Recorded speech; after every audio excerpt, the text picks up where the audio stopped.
Hello and welcome to the channel. My name is Henning Pauli. Today is going to be an especially ranty video. I'm going to name names. I'm going to burn bridges. I'm going to do some industry YouTube drama because I've had fucking enough. Before we get to that, a couple of things. First of all, as you've already seen, this video is sponsored by Very Nice Guitars from Poland.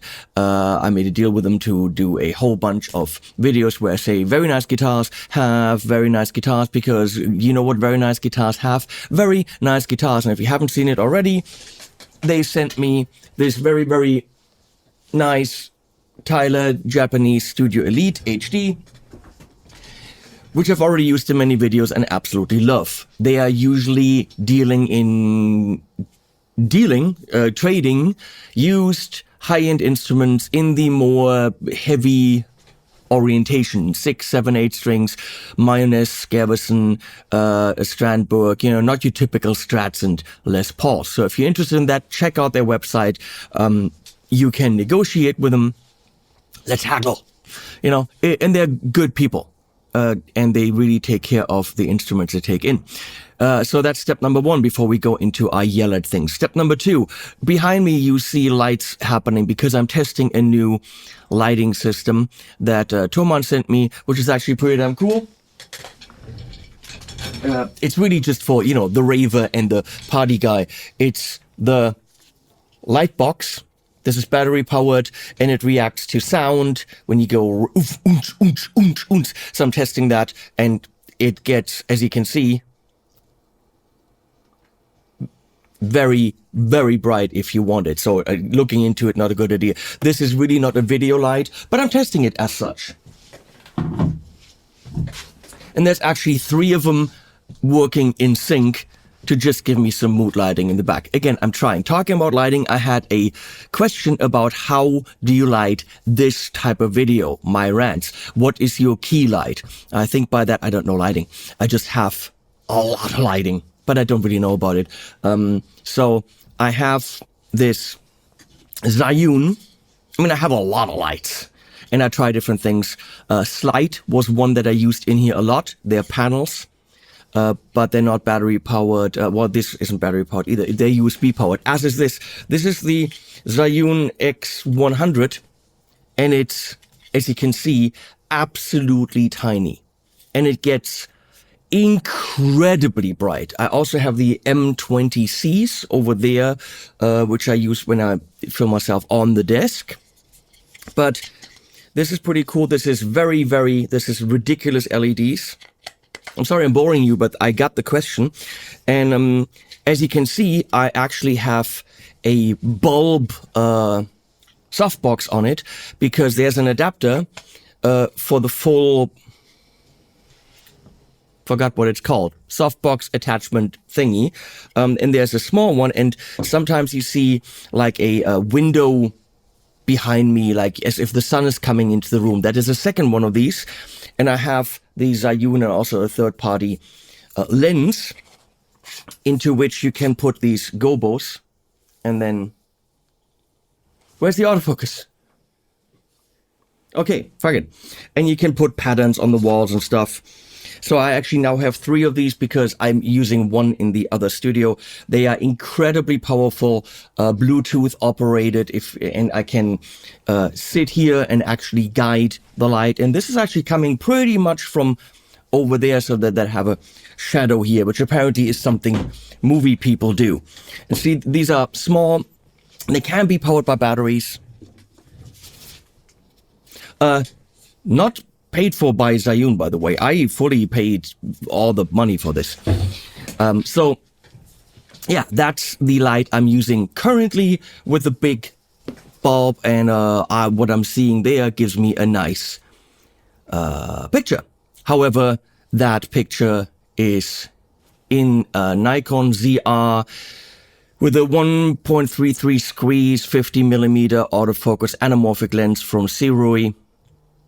Or Surrey, as people say. I don't know why they say that. There's an I there. There's no U. Whatever. So, that's that. We talked about that light. We talked about the light because I had the question. We talked about the sponsor. Let's talk about etiquette and fucking companies just, it makes me angry. So, a few companies have done this to me.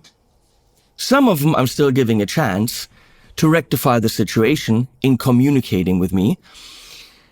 But I'm gonna call out In Music today. Who's In Music? They have a lot of companies. By the way, I will not show you any emails or whatever. I think that goes too far. But I also will not name names, but I will name the name of the company, because I think they are at fault here, not necessarily only their employees. In music brands is Arca Professional, Alesis, Alto, Denon, Headrush, which is what we're talking about, M Audio, Marantz, Moog, Newmark, Rain, Stanton, SoundSwitch, Load. They have 20 brands under their umbrella. Now, I dealt with them a while ago when I did the Headrush Flex Prime. I was contacted by them. It's not me reaching out, hey, give me a job. It's them reaching out to me saying, can you do a job for us? Okay? Technically, there should be no difference in how we interact as human beings with each other and show common courtesy. But again, they reached out to me. And then they asked, can you also show our Revolver software and how would you capture sounds or clone sounds or whatever? So they talked me down in price, because one of my good friends was actually working for them in marketing. And when she stepped in, I said, okay, your dude was really, negotiating hard on my fee, but look, for you, anything you want.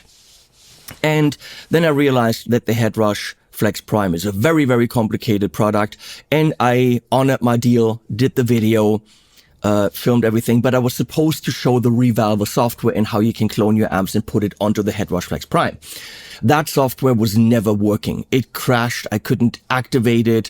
I spent probably a good 2 days with them and their UK tech team trying to figure it out. It wasn't working. I couldn't do that other video, but I had already invested a lot of time.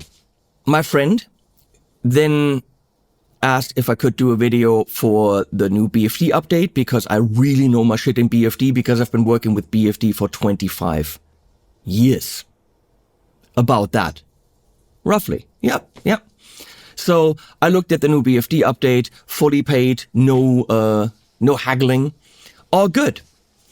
At that point in time, the first guy I talked to was already fired, which meant that a couple of my emails were going nowhere. Isn't that weird? Like, if you're a marketing department and you spend a lot of time developing these relationships with influencers and artists and brands and dealers and whoever, then the most important and valuable thing are these relationships. By firing someone, you're also letting go of these personal relationships.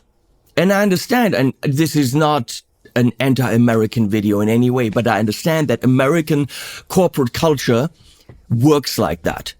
Who cares? People, let them go, and then they're gone the next minute, not the next day. Here, when you're fired, you got a time that you will still work at the company and you will still get paid. You can't just fire someone tomorrow. That doesn't exist, okay? There are protections for people here, wherever you think here is. But anyway, that person's gone. The emails now land nowhere. Nobody who kicked them out or decided that they go says, oh, we need to monitor their email box. Maybe that's even not legal for private reasons. I have no idea, but it's a business email. And we need to catch the clients, the projects, nothing. When they fire someone in music, it's all dead. Everything built by that person, bye-bye. So, my friend was taking over and then telling me, oh, he's gone. I don't remember his name anymore. And everything that we had discussed and worked on gone. So she took over, we did the BFD video. Guess what? She got fired.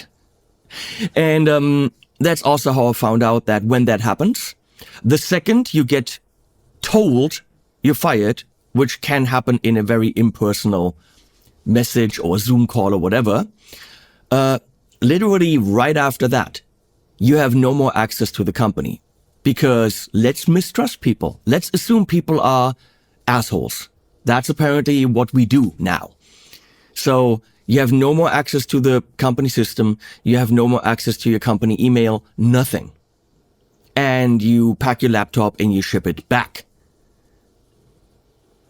Okay, if that's the world we want to live in, then let's live in that world. Fine. And I said, you know what? You fire my friend like that, I'm no longer really interested in you. If you reach out, that's different, but I'm not going back to you to say, hey, please, can I do projects? And about a little bit less than a year passes and I get an email from head of marketing, whatever. What is his title actually? Director of marketing. Someone high up in the company. We're looking at 20 brands that have to be organized. Director of marketing for that company, that's a pretty big title. It's not A&R guy. It's not influencer relations assistant second tier. It's director of marketing. Reaches out to me, says, hey, we got the HeadRush 2.0 software coming.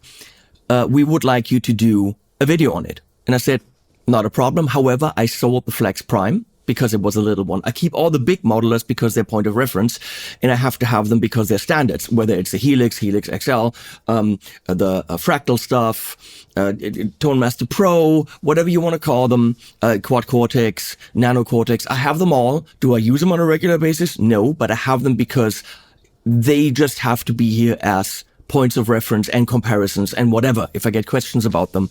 And I said, the little one wasn't necessary for that. Could you send the HeadRush Prime? Because I need a HeadRush Prime? Absolutely not. But I needed a device to do the video. And here's my fee. Fully agreed to it. That was in November. Beginning of November. 25.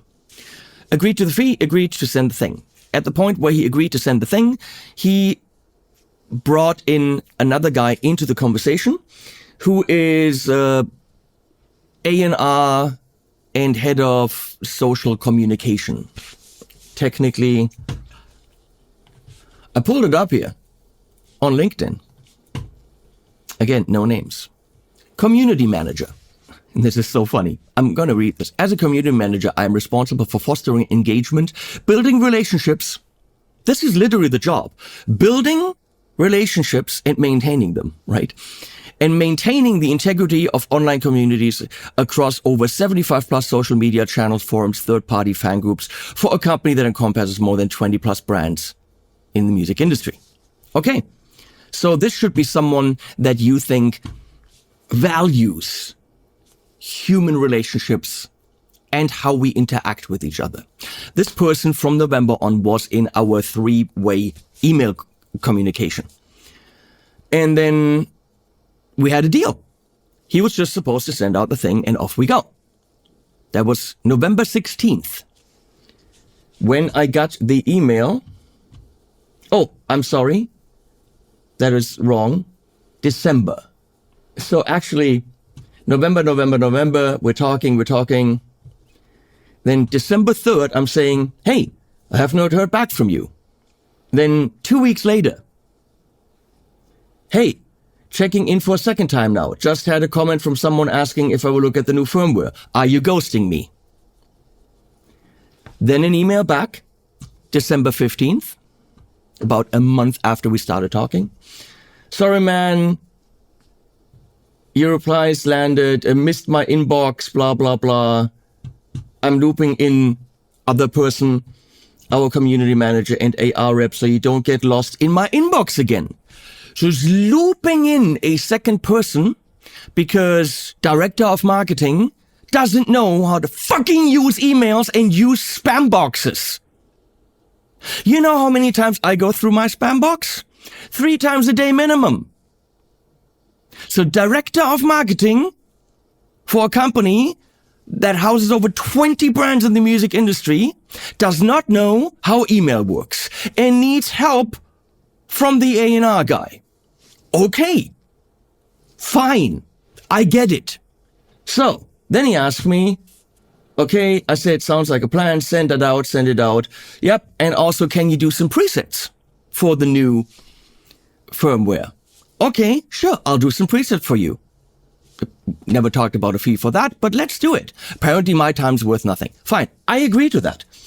I'll say on 16th of December, yes, absolutely, I'll work on some presets. Because I'm trying to be a nice guy. December 31st, of course we had the holidays. I get it. People might not work over the holidays. I fucking do, but others don't. I try to get shit done.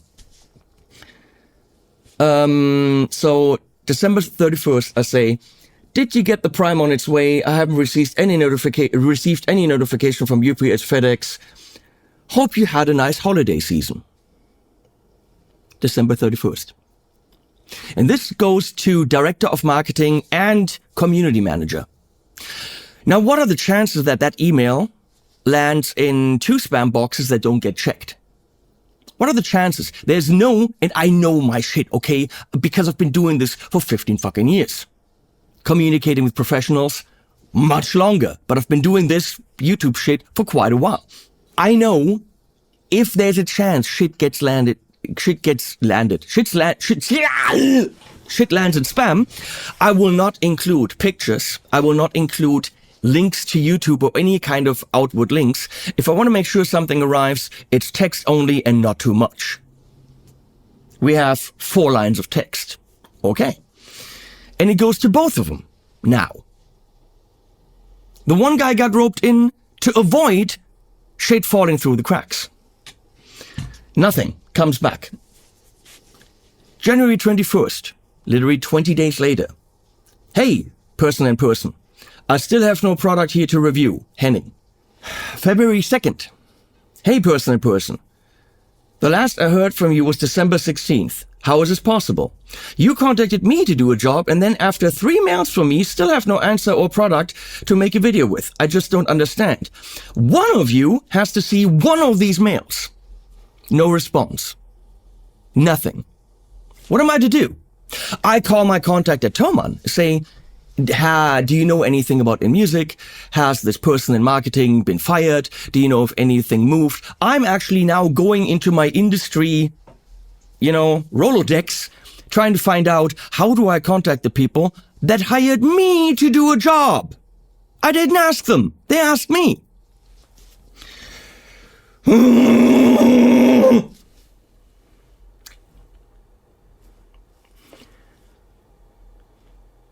You don't get rid of me that easily.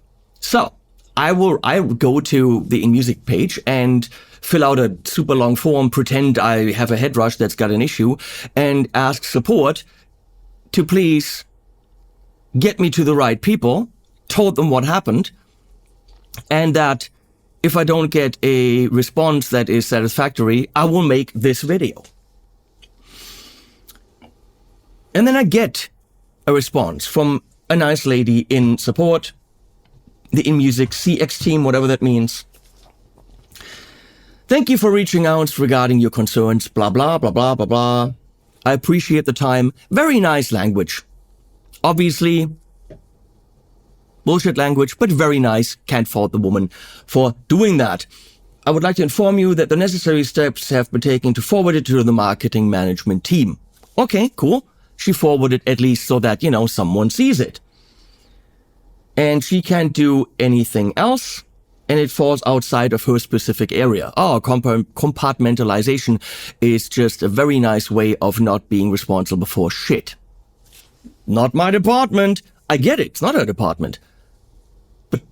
But on a resume it says, I work for this company, so show some pride in the company, okay? Fine. Thank you. Last sentence. I love these. And they make me so fucking mad. Thank you for your understanding. Do I look like I have understanding at this point? Why do you write these fucking courtesy bullshit sentences?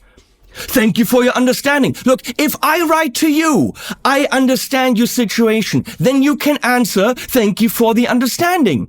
I don't signal to you that I understand. I signal to you that I'm at the end of my rope and I do not understand. Do you understand? Do not write, thank you for the understanding, when I have not signaled to you that I understand. Use this language. We hope that you understand. We would ask you to understand our situation. Not, thank you for understanding. That's putting shit in my mouth that I don't have in my mouth. I didn't tell you I understand fuck all. I was mad. Okay. Now it goes to community manager. I'm so waiting for their lawyer to contact me. This is all documented. And you know what? It's nothing. It's just common courtesy. That's it. They don't owe me anything. If they had decided not to send me their product and pay me for the review after they decided to send me the product and pay me for the review, that's fine. That is absolutely their choice. That is absolutely their right to change their mind for no reason. But I blocked time in my schedule to do a job, because that's a complicated job to do. So I might have told other companies, don't send your product yet, or I don't have time in January, or whatever. It's just common courtesy to keep communication going, especially when someone in the communication writes 3 emails over the course of almost 2 months and gets no response. Okay. But because I wrote to support, all of a sudden things are moving. A day later, I now have an email from community manager that starts rather insultingly. I mean, it actually says, literally, on top of the email, Henning Pauli, in the email address. And I've signed every single email with Henning Pauli. So Mr. Community Manager, who's supposed to be in human relationships, addresses me as, hey, Paul. And not taking the fucking time to even learn the guy's name that he signed all the emails with is really insulting. A guy that's already pretty pissed off about being ghosted for 2 months. Hey, Paul. Okay. And then he says, my sincere apologies. Okay, good. Let's fix this, right? Director of marketing is no longer with the company. Oh, wait. After the first guy that was fired that I was dealing with, and then I had no contact anymore. Then my friend taking over, and then she got fired. Then no contact at the company. Now the third person gets fired, and all contacts are lost, and the emails aren't checked for a month. Okay, that's not an issue, because I didn't just write to director of marketing. I wrote to both of them. So saying we missed it because he was fired and his emails weren't being checked, well, I have the proof right here that the emails were going to both of you, Mr. Community Manager. Both of you, you saw these emails. Or, there's 2 things. A, you saw these emails and you didn't answer. That's not cool. B, you didn't see the emails because they landed in spam, which means you don't know how to check your spam. And why did it land in spam? And do you know how to do your job? So either it's ghosting or blatant incompetence. It's one or the other. He also, interestingly, hit reply all and is sending a copy of his email to a guy who's no longer there. That's dumb. Okay. Anyway. So blah, blah, blah. We're in a holding pattern. We'll reach back out when things open up.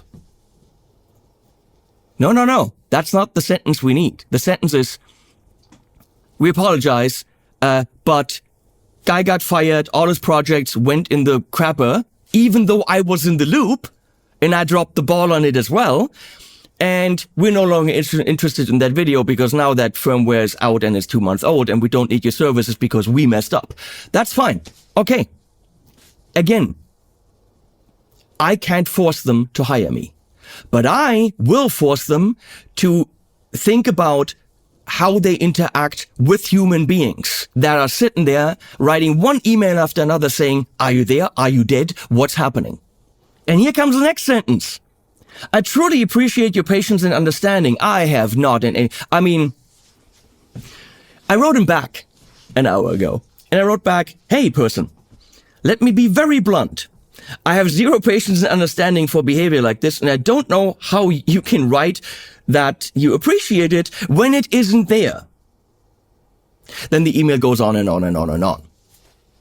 And I put my phone number there saying, your boss can call me. Not you, your boss. Because I want the people running that company to know, which they might now know, how their people, A, communicate, which they don't.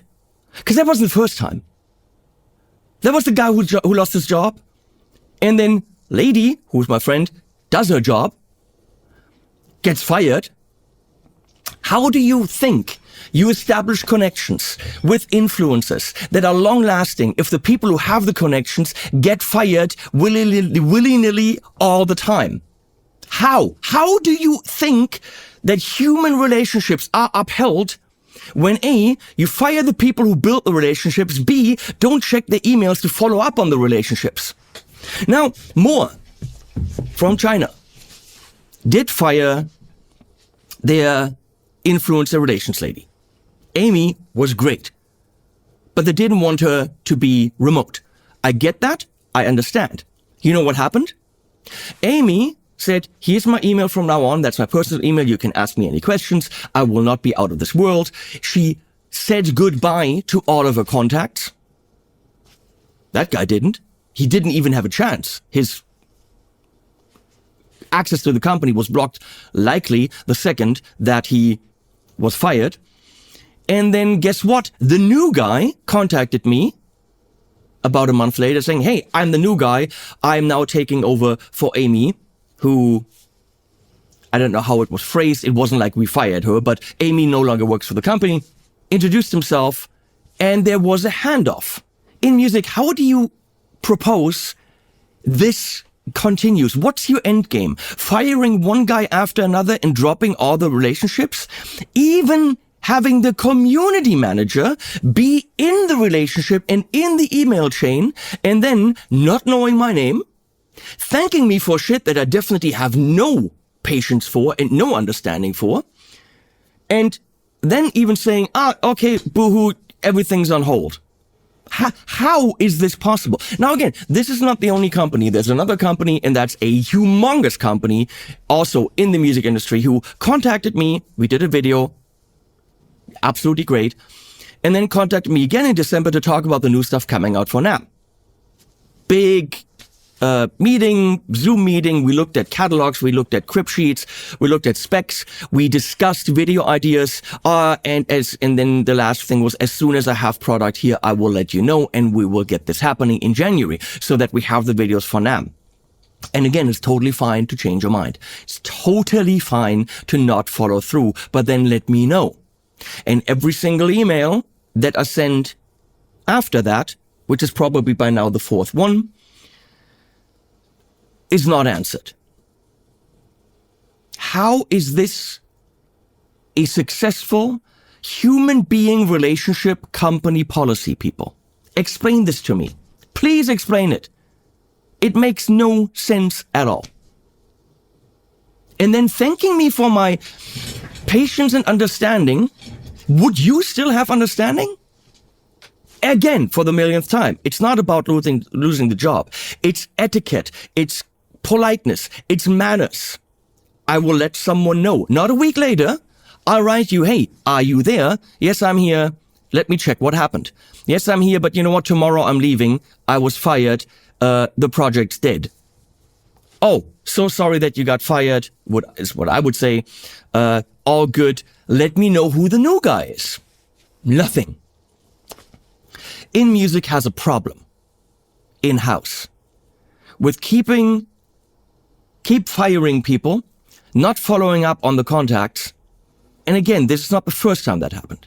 And it's not the only company where that happens. And I will absolutely call out companies, not for not hiring me. Don't give a shit. I give a little bit of a shit about that because that's my livelihood. But that is their choice.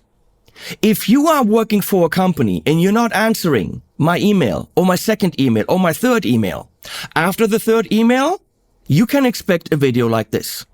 And you know what? That's not threatening companies or blackmailing them. That's just common courtesy. Am I asking for too much? When you get an email, got it. I'm on it. Thank you. Too busy right now, call you later. Whatever it is, you can let the other person know that you are there and you heard them. I don't think I'm asking for too much. Let me know if I'm asking for too much. From professionals in the field who, let me reiterate that, contacted me. I didn't ask them for shit. And obviously now, all these brands that they carry will never talk to me. If they do, you know what? I'm here to listen. I'm here to take their call, and let's talk about it. I will still look at the head rush, because I'm pretending to be a professional, and we can get this behind us. And if not, fine. I'll look at other modelers from other companies. But do not ghost me for 3 months and then come with thank you for your patience and understanding, because I do not have patience and understanding left for that type of unprofessional behavior from a huge company in the music industry. And you can obviously show them what you think about them with your buying habits. Go right ahead. Up to you. That's all the power we have. Animals at the end.